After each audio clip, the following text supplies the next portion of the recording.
Hello दोस्तों, कैसे हैं आप सभी का स्वागत है आपके अपने इस यूट्यूब चैनल हिंदी की बिंदी में। तो दोस्तों, आज हम महादेवी वर्मा जी की कविता सब आँखों के आंसू उजले सबके सपनों में सत्य पला, इसकी व्याख्या जो है करने वाले हैं। तो यूपीएससी का जो सिलेबस है उसके अंतर्गत ये कविता जो है वो दी गई है। तो इस कविता की व्याख्या जो है ज़रूर देखें। और ये कविता जो है उनके कविता संग्रह दीप शिखा में संकलित है। जो दीप शिखा उनका काव्य संग्रह है महादेवी वर्मा का, उनके अंतर्गत ये कविता संकलित है। इसका प्रकाशन वर्ष है 1942 ईस्वी, दीप शिखा का, उसके अंतर्गत ये कविता संकलित है। तो चलिए कविता पढ़ते हैं। और इस कविता की एक और बात बता दूं कि इस कविता में कवित्री ने जो है प्रतीकों के माध्यम से जो है अपनी बात कही है। मानव जीवन के यथार्थ की बात जो है उन्होंने प्रतीकों के माध्यम से व्यक्त की है, यानी प्रकृति की जो प्रतीक चीज़ें हैं उनके माध्यम से उन्होंने बात कही है। तो चलिए अब कविता पढ़ते हैं। सब आँखों के आंसू उजले सबके सपनों में सत्य पला, जिसने उसको ज्वाला सौंपी उसने इसमें मकरंद भरा। तो यहाँ वो कहती हैं कि सभी के आँखों के जो आंसू है वो उजले हैं, यानी कि लोगों के मनुष्य के जो आँखों में जो है एक सच्चाई रहती है, एक रहती है। और प्रकृति के से जो है यहाँ पे उन्होंने इसी चीज़ को जोड़ने का प्रयास किया है।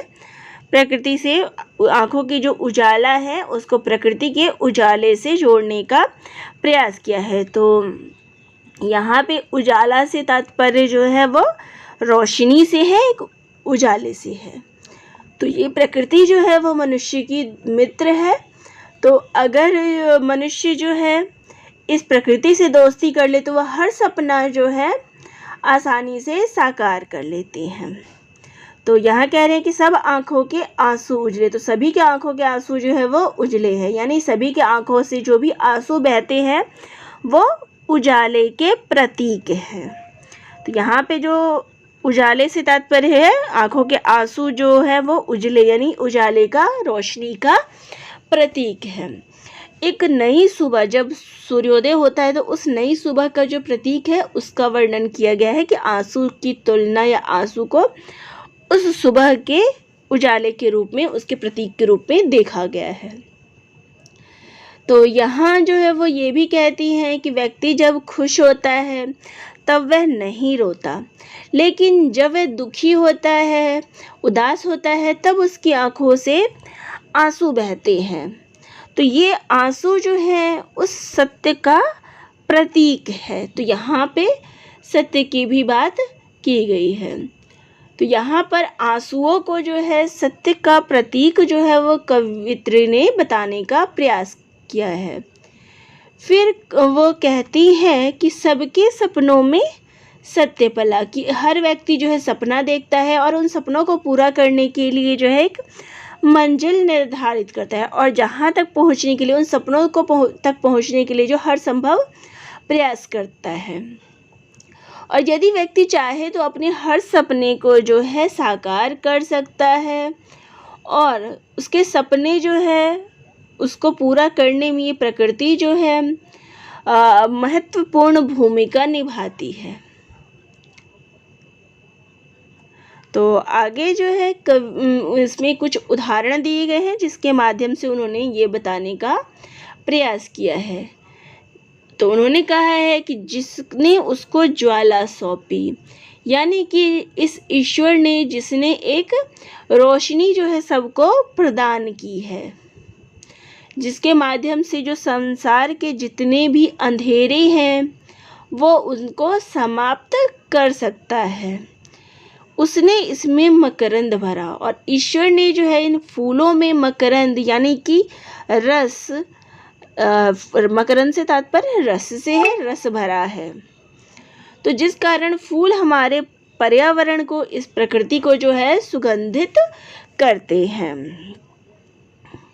आलोक लुटाता वह घुल घुल, देता झरझर यह सौरभ बिखरा, दोनों संगी पथ एक किंतु, कब दीप खिला कब फूल जला।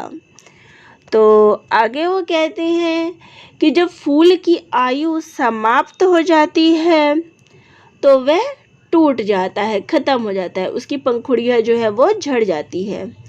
यहाँ कुल एवं दीपक एक दूसरे के पूरक हैं, दोनों ही एक दूसरे के जो है पथ प्रदर्शक हैं, एक दूसरे को रास्ता दिखाते हैं, लेकिन दोनों का ही जो काम है वो एक दूसरे से बिल्कुल अलग है। दोनों का ही अपना एक अस्तित्व है और जो है यह दोनों जो है अपने अस्तित्व को बनाए रखने के लिए जो है दोनों संगी पथ एक, दोनों का जो है पथ जो है वो एक ही है, लेकिन दोनों क्या है अपने लिए अलग, अपने अस्तित्व को बनाए रखने के लिए अलग अलग रास्ता चुनते हैं। एक दीपक कभी खिल नहीं सकता और एक फूल जो है वो कभी जल नहीं सकता, इसलिए दोनों जो है अलग अलग अपना रास्ता चुनते हैं, अलग अलग राह पे निकल जाते हैं। तो यहाँ आलोक लुढ़ाता वह गुलजुल, तो यहाँ पे रोशनी की बात की है कि वह दीपक की बात की है कि वह कभी जल नहीं सकता, और दीपक जो है वो जलने का कार्य करता है, वो कभी खुशबू नहीं दे सकता है, वो फूल की भांति नहीं रस खिल नहीं सकता, वहीं पे जो फूल है वो दीपक की भांति जल नहीं सकता। दोनों का अपना अलग अलग कार्य है। अगली पंक्ति लेते हैं। वह अचल धरा को भेंट रहा, शत निर्झर हो में हो चंचल, चिर परिधि बना भू को घेरे, इसका नित उर्मिल करुणा जल। तो आगे कहते हैं कि धरती पर प्रकृति ने जो है चारों ओर से जो है सैकड़ों करोड़ों पानी को जो है प्रवाहित किया है, शत शत निर्झर को है, वह अचल धरा को भेंट रहा। तो इस धरती को जो है सैकड़ों जो अपने अंदर से वो झील पानी के निकाले हैं, तारों से निकलने वाले चिर परिधि को बना भूघेरे, इसका नित उर्मित करंजर। और इनके जो तारों से निकलने वाले जो झरने हैं वो इस धरती को एक उपसंहार के रूप में प्राप्त हुए हैं। पहाड़ों ने जो है धरती को उपहार के रूप में जो है वह अंचल को धरा को भेंट रहा है, यानी कि जो ये पहाड़ हैं उन्होंने इस धरती को उपहार स्वरूप ये झरने प्रदान किए हैं, जिसने धरती में निवास करने वाले प्राणी की प्यास बुझाई है। यानी तो आगे कह रहे हैं कि जो इस धरा को जो है संपूर्ण इसका जो जल है उसने चारों ओर से जो है पृथ्वी को घेर रखा है, और इसमें से झरने निकलते हैं और वो जो है समुद्रों को जो है भर देते हैं।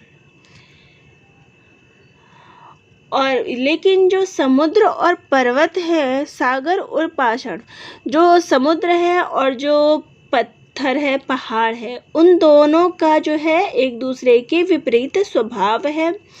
समुद्र जो है वो पर्वत के समान कब सागर और पाषाण हुआ, तो समुद्र जो है वो कभी भी पत्थर के समान, पर्वत के समान कठोर नहीं बन सकता, और कभी जो है पर्वत जो है वो सागर के समान अपने शरीर को बदल नहीं सकता। वो अपनी कठोरता छोड़ के, जो पर्वत है वो अपनी कठोरता छोड़ के अपने शरीर को यानी जैसा जगह मिले वैसा उसी प्रकार से परिवर्तित नहीं हो सकता। जो पर्वत है वो कभी करुणा नहीं दिखा सकता, ना ही सागर जो है वो कभी कठोर बन सकता है। नभ तारक सा खंडित पुलकित, यह शुरधारा को चूम रहा, वह अंगारों का मधुरस पी, केसर किरणों सा झूम रहा, अनमोल बना रहने को कब टूटा कंचक हीरक पिघला। तो आगे की पंक्तियों में जो है वो कवियत्री जो है महादेवी वर्मा वो कहती है कि इनमें जो है हीरे और सोने में जो है वो तुलना की गई है। और यहाँ पर कवित्री जो है महादेवी वर्मा जी वह कहते हैं कि हीरा जो है आकाश की तारे की भांति जो है वो चमकता रहता है कि जो हीरा है वो आकाश के तारे की तरह, जो जैसे तारा टूट जाता है इसी प्रकार से हीरा भी टूट कर जो है वो खुश रहता है, यानी अपने किसी न किसी नए रूप में वह आ जाता है। लेकिन जो हीरा जो है वो तभी चमकता है जब वह चाकू की धारा को चूमता है, यानी कि जो चाकू की धार होती है जब वो उसको चूमता है तब उसे जो है चमकता है। तब यानी कि जब उसे चाकू चूमने से यहाँ तात्पर्य है कि जब उसको तराशा जाता है तब वह चमकता है। और इसी प्रकार से जो सोना है वो अंगारों का मधुर रस पीकर, यानी कि उसको जो है आग की लाल लाल किरणों में जब उसको जलाया जाता है तो उसमें वो झूम रहा होता है। तो भले ही दोनों ही कीमती होते हैं, अनमोल होते हैं, लेकिन हीरा जो है वो कभी पिघल नहीं सकता और जो सोना है वो कभी हीरे की भांति जो है वो टूट नहीं सकता। सोने को जो है पिघला कर जो है आभूषण जो है वो बनाए जाते हैं और हीरे को भी जो है सैकड़ों टुकड़ों में तोड़कर जो है इस्तेमाल किया जाता है, उसके भी कुछ गहने जो बनाए जाते हैं। लेकिन सैकड़ों टुकड़े होने पर भी जो है वो अपनी चमक को बनाए रखता है। तो यही जो है प्रकृति का स्वाभाविक रूप है, इसको कोई भी नहीं बदल सकता। आगे कहते हैं, नीलम मरकत के संपुट दो, जिमें बनता जीवन मोती, इसमें ढलते सब रंग रूप, उसकी आभा स्पंदन होती, जो नभ में विद्युत मेघ बना, वह रज में अंकुर हो निकला। तो यहाँ पे जो है कवियत्री जो है वह कहती है कि जो नीला आकाश जो है वो नीलम के समान है, नीलम रूपी है, और उसमें और हरे भरे जो धरती है वो पन्ने के समान है। तो जो आकाश है वहाँ उसको नीलम के समान, जो बहुमूल्य रत्न होता है नीलम, उसके समान माना गया है, और जो धरती है उसको पन्ने के समान, पन्ना है जो है नीलम, पन्ना, ये सब जो बहुमूल्य रत्न होते हैं, तो आकाश को नीलम माना गया है क्योंकि वह नीला रंग का होता है, और धरती को जो है पन्ने के समान मानी गई है, जिसमें जीवन रूपी मोती बनती है।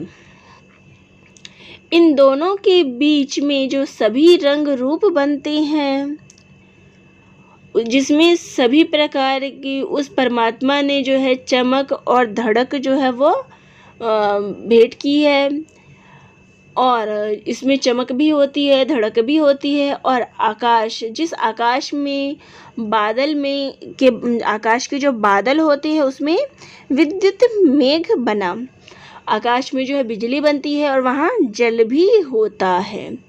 उस जल का रेत में गिरने से उस रेत में बीज बोने पर उसमें एक छोटा पौधा निकल आता है। और वह तो इन दोनों की यहाँ पे तुलना की, इन दोनों के मिलने की बात की है कि जब आकाश में जो है बादल गरजते हैं, दोनों के जो है समान रूप है, समान जो है क्या है कि जो आकाश है उसमें से जब बादल गरजते हैं मेघ बनता है, बारिश होती है, और जब वह धरती पर गिरता है तो उसमें जो धरती पर जो बीज होता है उससे नया अंकुर फूट पड़ता है। आगे है, संस्कृति के प्रति पग में मेरी सांसों का नव अंकन चुन लो, मेरे बनने मिटने में नित अपने साधों के क्षण गिन लो, जलते खिलते जग में घुल मिल एकाकी प्राण चला, सबके सपनों में सत्य पला। तो ये जो थी कविता की लास्ट लाइन थी। तो यहाँ जो है वो कहते हैं कि जो जीवन है वो अपने आप जो है जीवन के पल को बताते हुए जो है यहाँ जो लेखिका हैं, कवित्री हैं, वो कहती हैं कि सृष्टि में जो है प्रत्येक कदम में तुम मेरी सांसों की एक नई छाप जो है, सांसों का नव अंकन चुन, तो सांसों की एक नई छाप दे सकते हो। मेरे बनने और मिटने में मेरी इच्छा के पल को देख सकते हो कि किस प्रकार से मैं बन सकती हूँ, किस प्रकार से मिट सकती हूँ, उसमें जो मेरी इच्छा है उसको देख सकती हो। तो जिस प्रकार से अपनी इच्छा है उसी प्रकार से तुम दूसरों की इच्छाओं का पल भी देख सकती हो। जैसे संसार में सभी लोगों के जो सुख दुख है, तो संसार के लोगों में कभी दुख चलता है, कभी सुख चलता है, लेकिन लोग जो है उसी में घुल मिल जाते हैं। लेकिन जो प्राण है, प्राण चला, यानी कि जो प्राण है वो सबको देखकर घुलमिल कर, सबसे घुलमिल कर अकेला चलता है। तो ये जो प्राण है वो क्या करता है, सब लोगों के भीतर होता है, तो सब लोगों से मिलजुल कर इस संसार में रहता है और एक दिन खुद जो है वो अकेला चला जाता है। तो इस संसार में जो है सबके अपने सपने में सत्य ढला, तो सबके सपने में जो है अपने अपने सबके सत्य ढले हुए हैं। तो इस प्रकार से जो है यहाँ पे ये कविता जो है दी गई है, इसमें प्रतीकों का जो है वो प्रयोग उन्होंने किया हुआ है। तो इस कविता में जो है कवियों ने जो अलग अलग जो है, कवित्री ने जो है अलग अलग प्रतीकों का उदाहरण लेके उसको जीवन के साथ जो है तुलना की गई है। तो इस कविता में जीवन का यथार्थ है, सत्य है, जो मनुष्य को जो है उसके लक्ष्य तक जो है पहुंचाने का प्रयास करती है।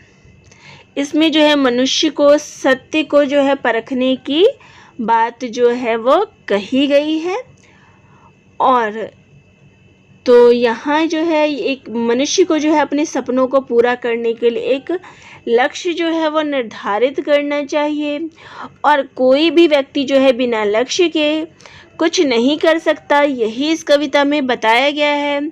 हमें अनेक उदाहरण, अनेक प्रतीकों के माध्यम से बताया गया कि जिसका जो कार्य है वह वही कर सकता है, कोई अन्य उस कार्य को नहीं कर सकता। यहाँ पे दीपक का उदाहरण दिया गया था कि जो दीपक का कार्य है वो कोई दूसरा नहीं कर सकता। तो इसी प्रकार से कवित्री ने अनेक प्रतीकों का उदाहरण लेके जो इस बात को बताने का प्रयास किया है, जीवन के लक्ष्य की बात की है कि अपने जीवन का जो है लक्ष्य जो है वो व्यक्ति को स्वयं ही निर्धारित करना चाहिए। तो सभी के सपनों में, सभी के अपने अपने जीवन में जो सुख दुख सब आते हैं, लेकिन व्यक्ति को अपना लक्ष्य निर्धारित करना चाहिए और उसी पर चलना चाहिए, उसी के अनुसार अपने सपने जो है वो पूरे करने चाहिए। तो आप सभी को ये कविता कैसी लगी कमेंट बॉक्स में ज़रूर लिखिएगा, और चैनल पे नए हैं तो चैनल को ज़रूर सब्सक्राइब करिएगा। अगर आप भी चाहते हैं किसी टॉपिक पर, किसी विषय पर जो है वो वीडियो बनाया जाए तो वो भी कमेंट बॉक्स में ज़रूर कमेंट करके बताइएगा। तो दोस्तों आप सभी का बहुत बहुत धन्यवाद।